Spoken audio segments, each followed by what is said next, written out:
Hi everyone.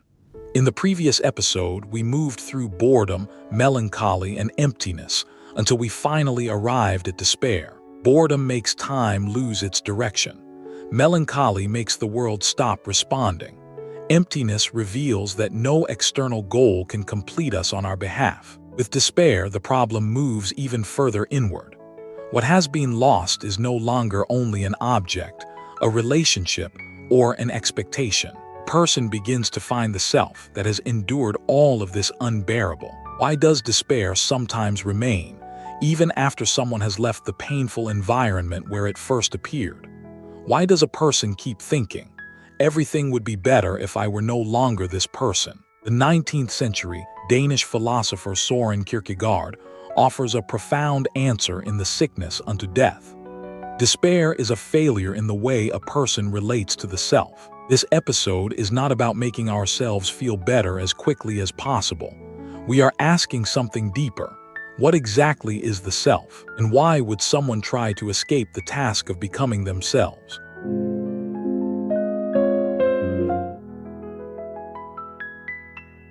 In the 1930s, a Hungarian song gradually began to spread. It later became known as Gloomy Sunday. The song speaks of loneliness, loss, and death.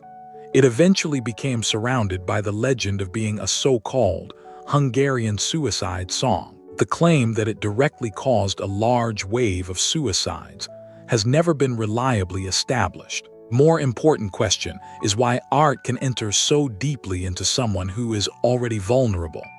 Art can express pain that a person cannot put into words. When someone finally hears their loneliness described accurately, they may feel for the first time, this pain does not belong to me alone. The same work can also become a mirror that confirms despair. A person may return to the same darkness again and again until they begin to believe, my life will never change. This suffering is my fate. The work originally expressed an emotion, but the person later begins using it as proof that life can only remain this way. Something must be made clear here. Philosophy can analyze the structure of despair, but it cannot replace psychiatric care, psychological treatment, or practical support. If someone can no longer maintain sleep, eating, or basic daily functioning, or begins thinking about harming themselves, professional help is necessary. Understanding pain and protecting a person's safety must happen together. The real question raised by Gloomy Sunday is not whether a song possesses some mysterious power. It reveals something else. Why would someone hear an emotion as an inescapable destiny? A song cannot create despair from nothing. It touches a self that has already become unbearable to the person living as it. Sadness usually has an object. An important person has left. A relationship has ended. Something that once supported a life has been lost. Disappointment also has an object. A person expected something to happen, but reality did not meet that expectation. Sadness can say, I have lost someone important. Disappointment can say, things did not become what I hoped they would be. Despair says, after this loss, I no longer know how to continue living as myself. The depth of despair is not determined only by the intensity of pain. Something deeper has happened. The loss has begun to destabilize the person's understanding of who they are. When a relationship ends, the first problem may be, I have lost this person. But if someone has built their entire worth upon being needed, recognized, and loved by that person, the question eventually changes. Without their love, what remains of me? Once that external support disappears, it becomes clear that the self never truly stood on its own. Despair no longer points only toward what has been lost. It asks, after this loss, can I continue to bear the self that remains? Kierkegaard lived in 19th century Denmark. On the surface, it was a stable Christian society. People had clear family, social, and religious identities. Everyone seemed to know how one ought to live, what counted as respectable, and what counted as success. Kierkegaard asked, does living exactly as society expects truly mean that a person has become themselves? Someone may appear completely normal. They work, marry, socialize, and complete every step society has prepared for them. They may never have seriously asked, have I truly taken responsibility for these choices?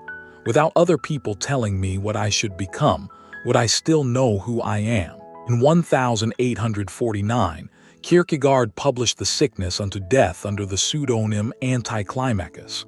On the surface, the book is about despair. At a deeper level, it asks how the self is formed and how a person loses it. The book contains a famous and difficult sentence. The self is a relation that relates itself to itself. This does not mean that two different selves are living inside one person's mind. It points toward a distinctive human capacity. We do not merely experience life. We also turn back toward our lives and interpret, evaluate, and judge them. After a failure, someone may understand it as a temporary setback. They may also interpret it as, this failure proves that I have no value. The event itself has ended, but the way it enters the person's relationship with the self continues to shape them. The self is therefore formed not only by what has happened, it is also formed by how someone understands the past, faces limitation, and responds to the possibilities that remain. The self is not a finished object. It is an ongoing task. A person must continually form themselves through living, choosing, failing, and taking responsibility. When despair appears, this process of formation falls out of balance. The person can no longer relate to the self in a way they can endure.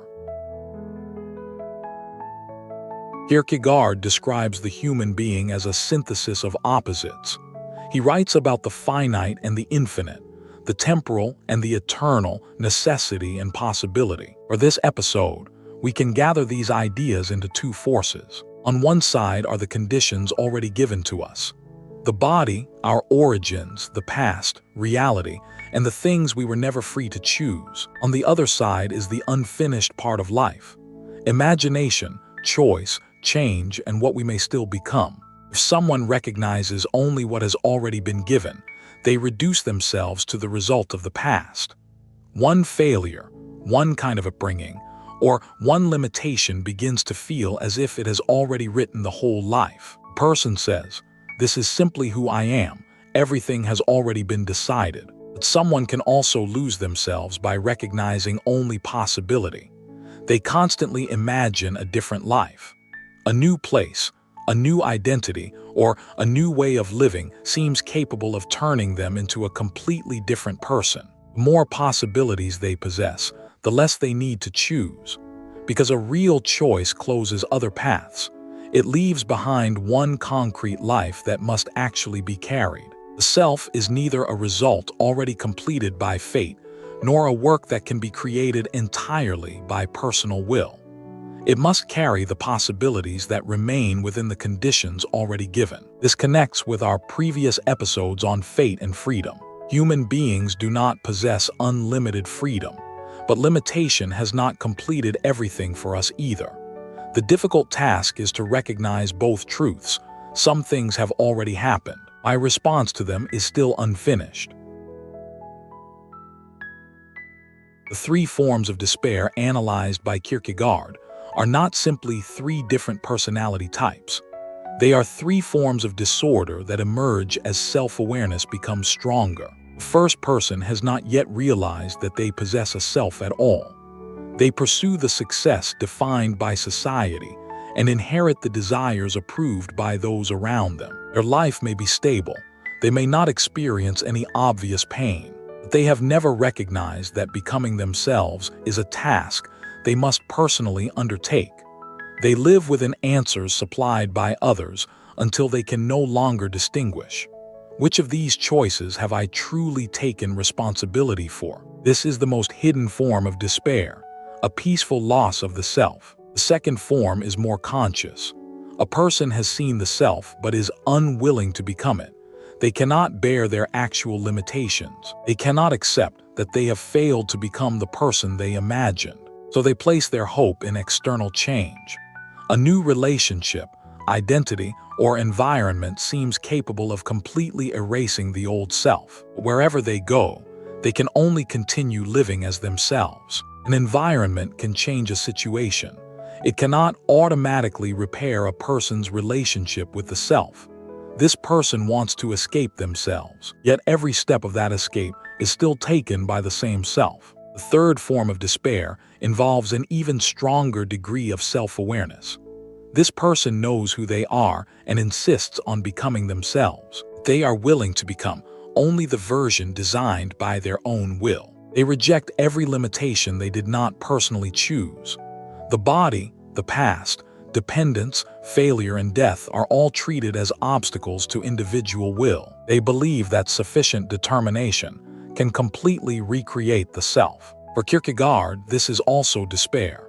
A human being is never their own complete creator. No one chooses their birth. No one can entirely escape dependence upon other people, history, or reality. If someone accepts only the self they have personally designed and controlled, they are still accepting a fantasy.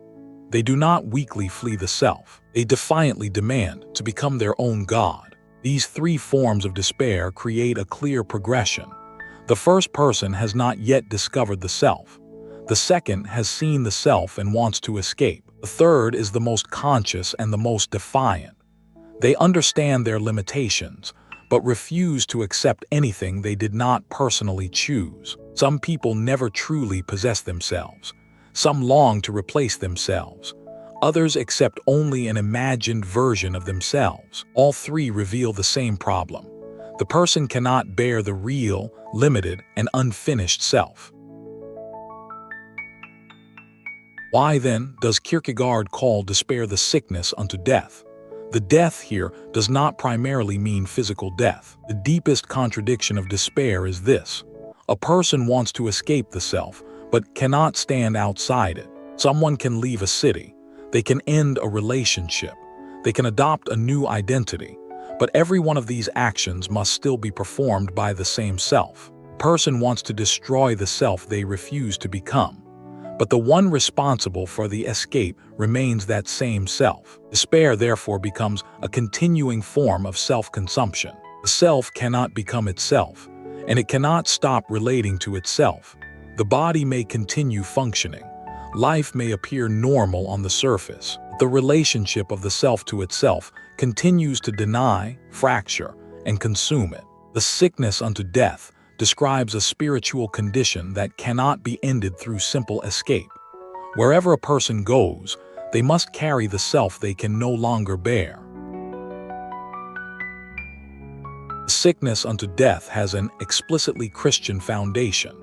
This cannot be quietly removed merely to make Kierkegaard sound more modern. Kierkegaard believes that a person cannot establish a complete self through personal power alone. The self must be properly grounded in the power that established it.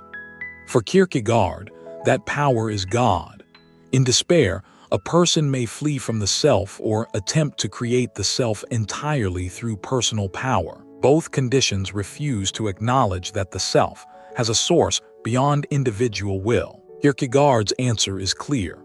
A person must recognize, I am not my own creator. I cannot become my own final foundation. In his Christian understanding, despair can be overcome when the self willingly becomes itself and rests transparently in the God who established it. Even for someone who does not accept Kierkegaard's religious answer, the question remains, can a person acknowledge that they were not created from nothing? The body, the past, relationships, responsibility, and reality all participate in the formation of the self. No one can completely choose these conditions. No one can step entirely outside them and invent a self with no connection to the past. External help matters here. Medicine, psychological treatment, support from loved ones, and practical assistance can all help someone recover safety and regain the capacity to act. Professional support may create the conditions needed for a person to rebuild their relationship with the self. But no one can assume another person's task of becoming themselves. Others can accompany, support, and treat them. The question of who they will become must ultimately be answered by that person. A person cannot choose their starting point again. The past cannot be completely erased, yet the self is not therefore complete. Becoming yourself requires two forms of honesty at the same time. I must acknowledge what has already been given to me. I must also take responsibility for what I am still able to answer. Despair turns the self into something that must be discarded, hidden, or completely controlled. Real transformation begins when someone stops treating themselves as something they must escape. They become willing to remain within their own life. They acknowledge that this is the starting point they cannot replace. They recognize both the limitations that cannot be changed and the responsibilities that cannot be abandoned. They no longer treat everything that has happened as the final conclusion of who they are. A person cannot cancel the past. The meaning the past will continue to have within them is still shaped by how they respond now. To become yourself is to acknowledge this irreplaceable starting point, and then to take responsibility for where it may still lead. Despair makes someone want to escape from the self. Becoming yourself requires staying and taking responsibility for the self that is still unfinished. From here, one question remains. How am I willing to continue becoming myself?